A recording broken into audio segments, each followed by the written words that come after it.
Molly's Special. It was a blustery day on the island of Sodor.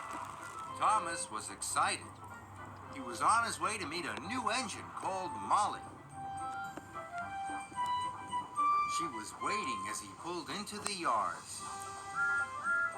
Molly was bright yellow. She had great big wheels and a shiny funnel.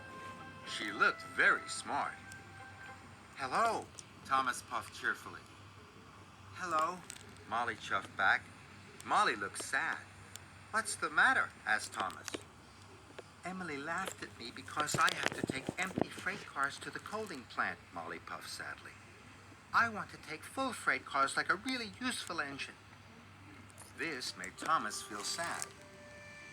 "How can I help Molly feel important?" he thought to himself. Then he saw some tarps flapping in the wind. This gave Thomas an idea. "I know what we can do," puffed Thomas. Molly reversed the empty freight cars into a siding. Thomas asked Molly's driver to cover her freight cars with the tarps. "With your cars covered up, no one will know they are empty," puffed Thomas. "We can make everyone think you're carrying a special delivery." "Then I will feel important," Molly chuffed cheerfully. Later, when Thomas saw Emily at the station, he told her all about Molly's special. "What is it?" asked Emily. "Not telling," Thomas puffed. "But it's the most special of all." And every time Thomas saw another engine, he told them all about Molly's special.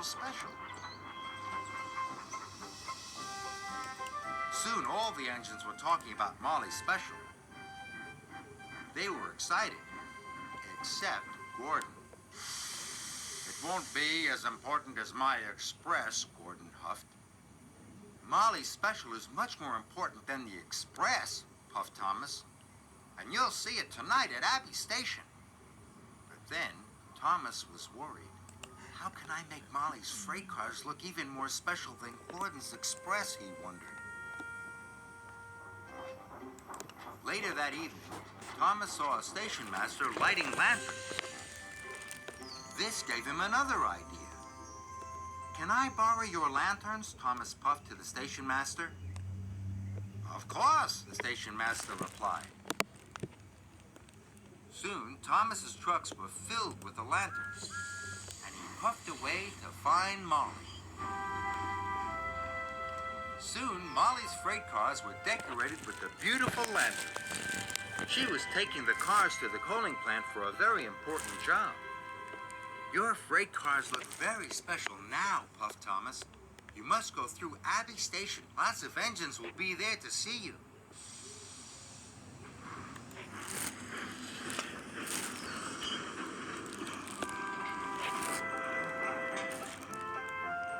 Lanterns on Molly's freight cars twinkled like stars in the night.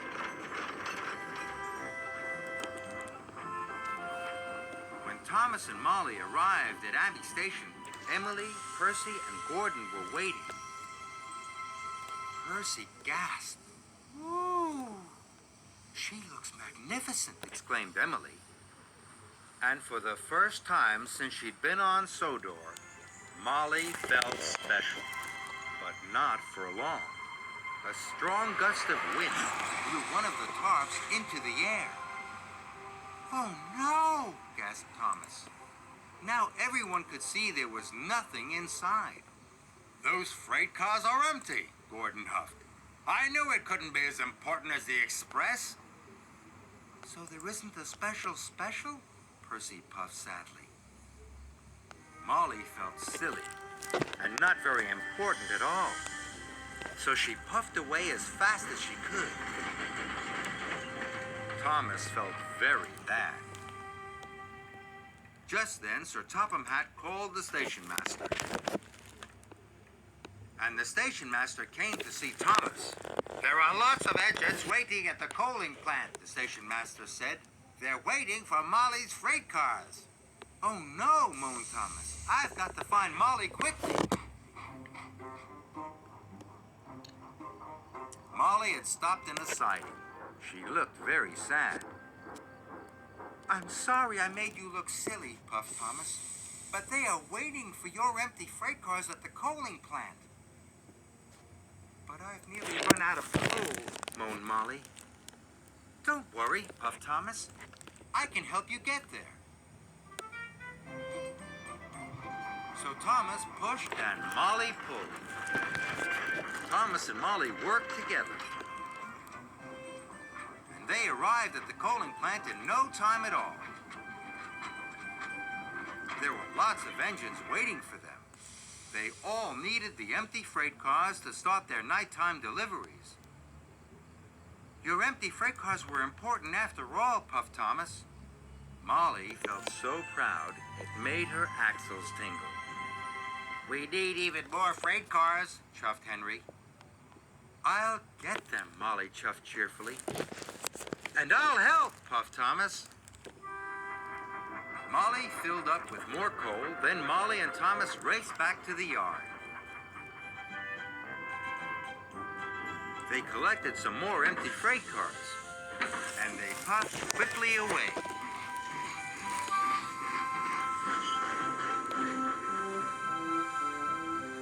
Gordon was stopped at a junction. His signal had turned to red. Out of the way, puffed Molly. Empty freight cars coming through? You see, laughed Thomas. Sometimes empty freight cars are more important than your express. Gordon's face went as red as the signal. And Molly felt more special than special.